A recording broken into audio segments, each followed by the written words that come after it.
দুর্গাপুর উপজেলায় ব্র্যাকের অগ্নি প্রকল্পের service mapping ও sharing সভা অনুষ্ঠিত। রাজশাহী প্রতিনিধির পাঠানো তথ্য ও ভিডিও চিত্রে বিস্তারিত। রাজশাহীর দুর্গাপুর উপজেলায় বেসরকারি উন্নয়ন সংস্থা ব্র্যাকের অগ্নি প্রকল্পের সার্ভিস ম্যাপিং ও শেয়ারিং সভা অনুষ্ঠিত হয়েছে। ২১ নভেম্বর ২০২৪ বৃহস্পতিবার সকাল ১০টায় উপজেলা পরিষদ সম্মেলন কক্ষে এ সভা অনুষ্ঠিত হয়। ইউরোপীয় ইউনিয়নের আর্থিক সহায়তায় ব্র্যাক এর Agni awareness action and advocacy for gender equal ও safe space for women's and girls প্রকল্পের অধীনে এ শেয়ারিং সভার আয়োজন করে। উক্ত সভায় সভাপতিত্ব করেন দুর্গাপুর উপজেলা নির্বাহী কর্মকর্তা সাবরিনা শারমিন। এছাড়াও সভায় বক্তব্য রাখেন উপজেলা কৃষি অফিসার শাহানা পারভিন লাবনী, উপজেলা সমাজ সেবা office Md Rakibul Yusuf, area manager Ashrafuzzaman, ব্রোন্যাক এরিয়া অফিস দুর্গাপুর, মহিলা বিষয়ক কর্মকর্তা, যুব উন্নয়ন কর্মকর্তা, খেও মেম্বার, যৌন হয়রানি প্রতিরোধ কমিটির সভাপতি, মাধ্যমিক বিদ্যালয়ের প্রধান শিক্ষকগণ, শিক্ষার্থী ও সাংবাদিক। সভা পরিচালনা ও প্রকল্পের সার্বিক চিত্র তুলে ধরেন মোপ মিজানুর রহমান পারভেজ, প্রকল্প কর্মকর্তা, ব্রোন্যাক অগ্নি। শুভেচ্ছা বক্তব্য প্রদান করেন ইজাজ আহমেদ চৌধুরী, টেকনিক্যাল ম্যানেজার, ব্রোন্যাক অগ্নি।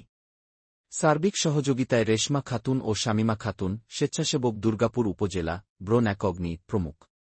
প্রকল্পটি দুর্গাপুর উপজেলায় স্থানীয় সরকার, জনপ্রতিনিধি ও সুশীল সমাজের প্রতিনিধি ও স্থানীয় সংগঠনকে সম্পৃক্ত করে মাধ্যমিক স্কুল ও মাদ্রাসা, গণপরিবহন, ডিজিটাল প্ল্যাটফর্ম, স্থানীয় কমিউনিটিতে হয়রানি ও জেন্ডার যৌনভিত্তিক প্রতিরোধে গণসচেতনতা তৈরির লক্ষ্যে দুর্গাপুর উপজেলায় মাধ্যমিক স্কুলে শিক্ষার্থীদের সচেতনতামূলক সভা, স্কুল পর্যায়ে যৌন হয়রানি কমিটি গঠন ও সক্রিয় করা, ফলো আপ সভা, কমিউনিটি পর্যায়ে অভিভাবক সভা ও স্টল মিটিং এর মাধ্যমে সচেতনতা বৃদ্ধি, আইনের প্রয়োগ, জরুরি সেবা ও নিরাপদ কর্মক্ষেত্র ও শিক্ষা প্রতিষ্ঠান নিশ্চিত করার লক্ষ্যে কাজ করে যাচ্ছে।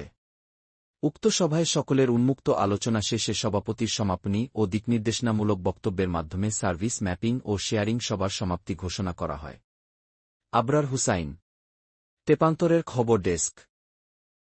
মূলত মেয়েরা যৌন নির্যাতন বা এই ধরনের ইভটিজিং বা এই ধরনের শিকার হচ্ছে কাদের দ্বারা, এটা কিন্তু খুব একটা সহজ উত্তর যে এটা হচ্ছে পুরুষদের দ্বারা।